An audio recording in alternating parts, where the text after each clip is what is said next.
Prince William is reportedly formulating a plan to finally strip Prince Harry and Meghan Markle of their HRH titles. Markle is still using her HRH title despite agreeing to drop the title when the Sussexes left royal duties.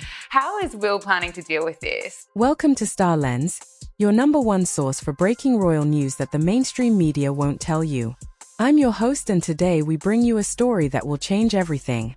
The British Parliament is taking action against Meghan Markle. This is not a rumor. This is real. This is happening now. Make sure to subscribe to Star Lens and turn on notifications because you cannot afford to miss what comes next. Let's dive in. Inside Westminster, within the old stone corridors that have witnessed wars, abdications, and centuries of political storms, a whisper was starting to move that something was about to break from the House of Lords itself, the oldest legislative chamber in the world. A place where tradition is carved into every oak bench and every coat of arms made a move no one expected. A formal petition handwritten in the language of constitutional gravity was placed on record. Its aim was clear: to strip Meghan Markle of the Duchess of Sussex title permanently. This was not gossip. This was not speculation. This was the system speaking, and it spoke loudly. Behind closed doors, senior peers described the moment as unprecedented since the aftermath of Brexit.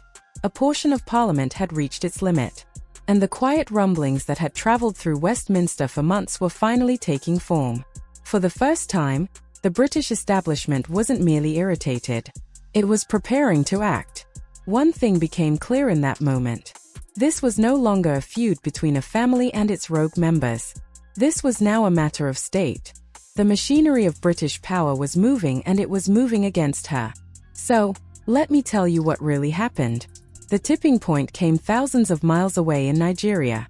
What was presented publicly as a private trip carried all the trappings of an official royal engagement. Meghan appeared alongside Harry in traditional attire, delivering speeches before crowds, posing with senior military leaders, and accepting honors that traditionally require approval from the palace or the Foreign Office. But according to insiders, no such approval was ever given.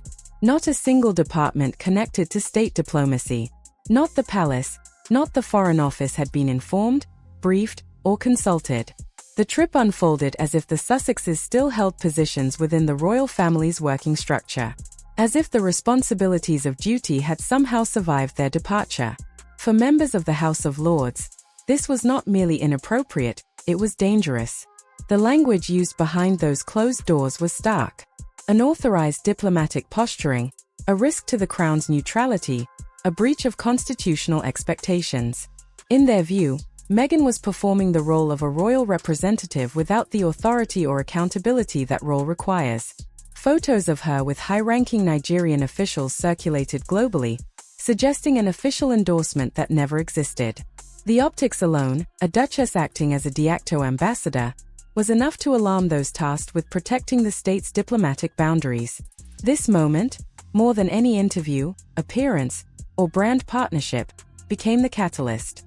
The Lords concluded that if a private citizen uses a royal title to engage in what looks like international diplomacy, the consequences reach beyond media spectacle. They touch national interests. And when national interests are at stake, the British Parliament does not remain still. This trip didn't just irritate the establishment, it activated it. It pushed the whisper into a declaration. A declaration that a line had been crossed and the title of Duchess of Sussex could no longer remain unquestioned. If you're shocked by what you're hearing, hit that subscribe button for Star Lens right now. Share this video with everyone who needs to know. See guys, royal titles are more than decorative labels. They are constitutional instruments protected by legislation that predates the modern era of celebrity. And as the Lords reviewed Meghan's public behavior, they carved a path straight into the legal heart of the monarchy. The Royal Titles Act of 1917, a law created in the shadow of World War I, designed to prevent noble titles from being exploited or used for personal advancement outside the monarchy's control. Legal experts, the kind who advise ministers, not gossip outlets, began quietly arguing that Meghan's public use of her Duchess identity paired with her media projects could constitute a breach of that act. And once Parliament starts questioning legal compliance, the issue evolves beyond etiquette. It becomes a constitutional violation. Sources reveal that this legal angle became the backbone of the petition. The Nigeria trip raised diplomatic concerns. But the 1917 Act, that was where the law itself entered the conversation. The House of Lords now faced a stark choice. Either ignore what appears to be increasing misuse of a noble title or enforce the law that has governed royal identities for over a century. And for the first time in Meghan's public saga, enforcement was no longer theoretical. If there was one element that unified critics in Parliament, it was the expanding business empire built around the Sussex name, not speculation, not rumor, but documented corporate filings, marketing materials, and global media contracts that leaned unmistakably on the Duchess title. It started with the Netflix deal, a multi-million-dollar partnership launched with a documentary that opened on screen with Duke and Duchess of Sussex. Not as a courtesy, not as a footnote, but as the visual centerpiece of the first frame, presented in traditional royal fonts. To the Lords, that wasn't entertainment, it was branding. Then came Spotify, then Arrow, then the attempt to trademark Sussex Royal for global use. A move personally blocked by Queen Elizabeth after advisors warned it would transform a royal designation into a commercial franchise. The petition cites these attempts clearly, calling them unauthorized commercial exploitation of noble status. From Parliament's perspective, this wasn't an accidental overlap between royalty and career. It was a strategy, a calculated shaping of the Sussex identity into a marketable product, one capable of selling documentaries, podcasts, interviews, merchandise, and influence. For centuries, royal titles have been symbols. Under the Sussexes, they became assets, and assets, when misused, trigger laws. Laws trigger petitions, and petitions trigger consequences. Inside Westminster, this chapter of Meghan's evolution was viewed not as ambition, but as transformation. A duchess becoming a global entertainment figure powered by a title she was never meant to monetize. And with that realization, the House of Lords concluded that action could no longer be delayed. This is Star Lens, bringing you the investigations that matter. Don't forget to subscribe and stay informed. Royal Communications Protocol is older than most modern nations. It is a system designed to prevent exactly what the Lords say has happened over the last 4 years. Unsanctioned narratives, uncontrolled messaging, and personal campaigns that overshadow the crown itself. Meghan stepped outside that system repeatedly. Her podcast archetypes became the central example cited in parliamentary discussion. Inside those episodes, she referenced her child's treatment by the royals, her mental health struggles, accusations of racism within the institution, and experiences meant to validate her private work. Each claim rippled far beyond a podcast's audience. Each episode became a headline, and each headline deepened the divide between public perception and palace silence. For the House of Lords, this wasn't media content, it was a breach. They referenced the podcast directly as evidence of violating Chura's-old rules that forbid royals from making statements that 1. Contradict the monarchy, 2. Embarrass the institution, or 3. Present a private narrative as official truth. Sources say the Lords characterized this as global embarrassment, a humiliation of the institution by someone who still carried its title like a badge of authenticity. In their eyes, Meghan transformed private grievances into public diplomacy without accountability, oversight, or clearance, and Parliament had grown tired of watching tradition unravel on a podcast feed. While the palace kept silent, and the monarchy maintained its distance, the public spoke loudly. A national YouGov poll revealed a seismic shift in sentiment. 77% of the British public believe Meghan should lose the Duchess of Sussex title. Support for removal comes from every political group, from conservatives to centrists to progressives. 61% say Prince Harry should lose his titles as well, particularly the HR styling. These numbers shook Westminster more than any interview, documentary, or media statement because public opinion isn't gossip.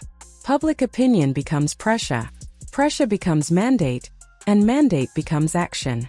Behind the scenes, sources claimed the House of Lords privately cited this poll as justification for their intervention. They interpreted it as a national mandate, not out of malice, but out of responsibility. The British people were signaling something undeniable. The title no longer reflected duty, loyalty, or public service.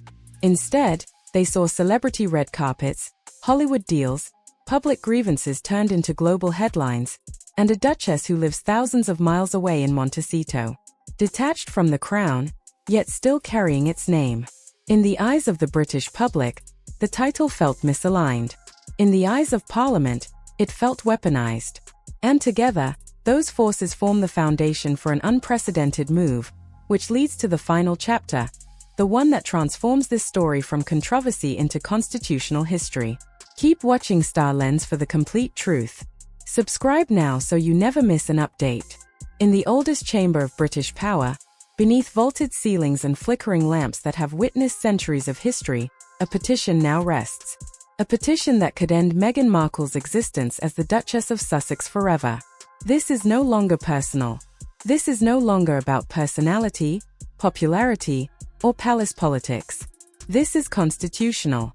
What started as a whisper, a faint murmur slipping through Westminster's corridors, has grown into a full-throated declaration. The House of Lords, guardians of tradition, and stewards of royal integrity, has stepped into the vacuum left by a silent monarchy and an exiled duchess. If the petition succeeds, Meghan will face something no modern royal has faced, a statutory revocation of her noble title. Not a voluntary relinquishing, not a negotiated removal, but a legal erasure. The Duchess of Sussex would become a chapter closed, a title rewritten, a name returned to the crown. And this moment, this petition, this unprecedented act, it carries weight far beyond Meghan Markle herself, because the Lords understand something vital. If a royal title can be turned into a brand, it loses meaning. If it can be used without duty, it loses dignity. If it can be commercialized, politicized, and publicized into global entertainment, then the monarchy loses more than respect. It loses power. And that above all else is what the House of Lords refuses to allow. So now the world watches quietly, tensely, as the future of the Duchess of Sussex title hangs by a fragile thread. A duchess in California, a petition in Westminster, a monarchy standing still, and a parliament stepping forward. This is not the end of the story. This is the doorway to the next chapter. A moment suspended between tradition and transformation, between silence and consequence. Because once Parliament moves, the world will know whether Meghan Markle's royal era is closing or if the crown itself is preparing to redraw the boundaries between monarchy, celebrity, and power for the next generation. This has been Star Lens, delivering the stories that will shape history. If this investigation opened your eyes to what's really happening, you must subscribe to Star Lens immediately. Hit that notification bell. Share this video with everyone who deserves the truth. This story is developing fast, and we will be here covering every single moment. I'm your host, and thank you for trusting Star Lens with the truth that matters. Stay informed, stay aware, and most importantly, stay subscribed to Star Lens. We'll see you in the next breaking.